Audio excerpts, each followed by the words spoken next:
And welcome back. We appreciate you joining us on all the new updates. Joining me now, the parish president of Terrebonne Parish, Mr. Gordon Dove.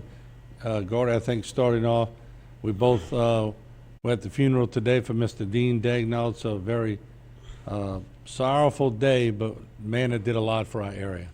Yeah, Martin, and it was sad, to see your Dean pass away, and 94 years old, and did a lot for the community, and a lot of friends, and beautiful guy, and he's as those saying goes, he's in a better place. And he'd be watching us for sure, because he kept track of everything, no doubt about it. He really kept up with politics, especially local. Yeah, let's talk about some of the updates. I saw where you have around 98%, I think, power back restored, but I know you wanted to explain a lot about the camp situations versus people that are actually living in their homes, first dwelling. Yeah, well, when we say 98%, and now we're doing reconnects. In other words, if your service was bad, I'm going to take that first in the city of Houma, then you have to get an electrician, pull a permit. There's no charge for the permit. The inspector will go out immediately. We're doing 200 to 250 permits and inspections a day to get people back on Reconnect. So, and as far as the Entergy, I think they're about 86%, and Sleek is about 90%. So the power's close. I think the waterworks is about 94%.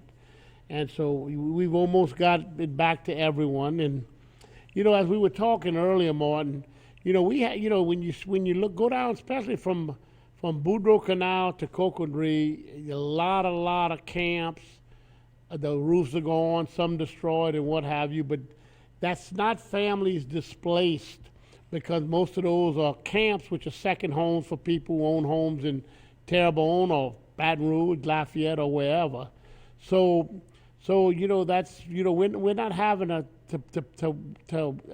we want to get them service, we're getting them water, but these families are not displaced. You do have a few families south of the Boudreaux Canal, but it's very few, But you have a record of that. Don't you get records from Waterworks and different people? Waterworks has a record of the camps, and there's about, from what I can understand, there's about 2,100 camps in Terrebonne Parish. And I would think that most people, look, we all know an investment is an investment, but if you have a camp, but your house is still standing and your bed is still dry, you're trying to primarily work on those that have lost everything and do not have a place to go. Right. And at the same time, when we move in line down, we will light up camps, as like anyone else. And but our main goal is to hurry up and try to get the residences who actually live there. But we're not skipping over camp to get to a residence. Right. I mean, as the utilities proceed down, they're catching everyone they can. But when you get further down Cocodrie, it's all camps, further down south of Roberts Canal and Boudreaux Canal. Let me ask you this, because we just had Mr. John Mills on. And look, you know me, I give credit where credit is due. In the past, I haven't been too complimentary of FEMA. But I got to say, John Mills especially has been coming on. He's been out front. He's been transparent. And it sounds to me like they're putting some money on the ground in Terrebonne and Lafourche. And I think you're starting to get some success with the homes, aren't you? The trailers. Yeah, Martin. We worked real hard with FEMA and GOSEP, and of course Governor John Bell Edwards and our state delegation, along with our federal delegation. And in all indications, it looks like we're going to get 1,500 travel trailers. I don't want to call them FEMA trailers, because they're actually going by travel trailers.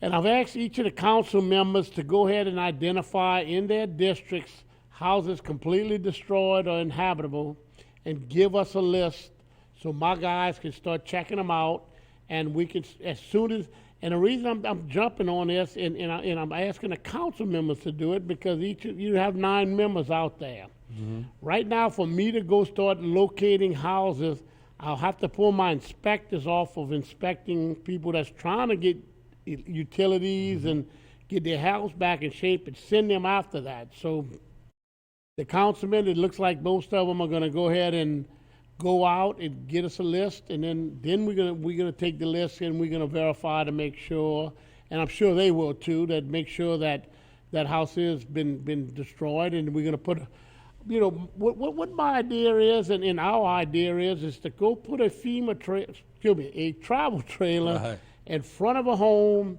Let's say it's someone in the strip who's a strip and his boat survived. Well, it's hard for him to go live by 311 and 90 in a trailer and go fool with his boat all day, go shrimping. So if we could put these trailers in front of their house, they can do two things. They can work on their shrimp boat, crab boat, or just wherever they go to work, or oyster boat. And then at the same time, they can try to fix their house if they don't have insurance or they're waiting on FEMA funds But to they have fix to their have house. sewage hookups and everything front of the house. Yeah. Well, all your houses are going to have sewage treatment Correct, plants, correct. or down the bayous, Right. So it's very simple to tie into the sewage treatment plant. We're going to put a meter pole, and then we're going to tie in water. I'm gonna get a company to come in that we use with our pump stations, and we're gonna have them strapped down with 3 or 4 straps. And that way, if we do end up with a Cat 1 or 2 or some heavy winds, the trailer don't blow over. Yeah. So that's our plan. We're implementing it as we speak, and we are expecting 1,500 trailers to start hitting us in the next week to 2 weeks. And the first 40 will go to the sheriff deputies and the police department. And Sheriff Sonia has a location that he's going to set these 40, and I believe he's going to handle hooking them up for the police, Homer Police Department, and the Sheriff's Department for our responders and Right. family. And we'll come back and talk some more about that. We do have to take a hard break. At the parish president of Terrebonne, we'll be right back.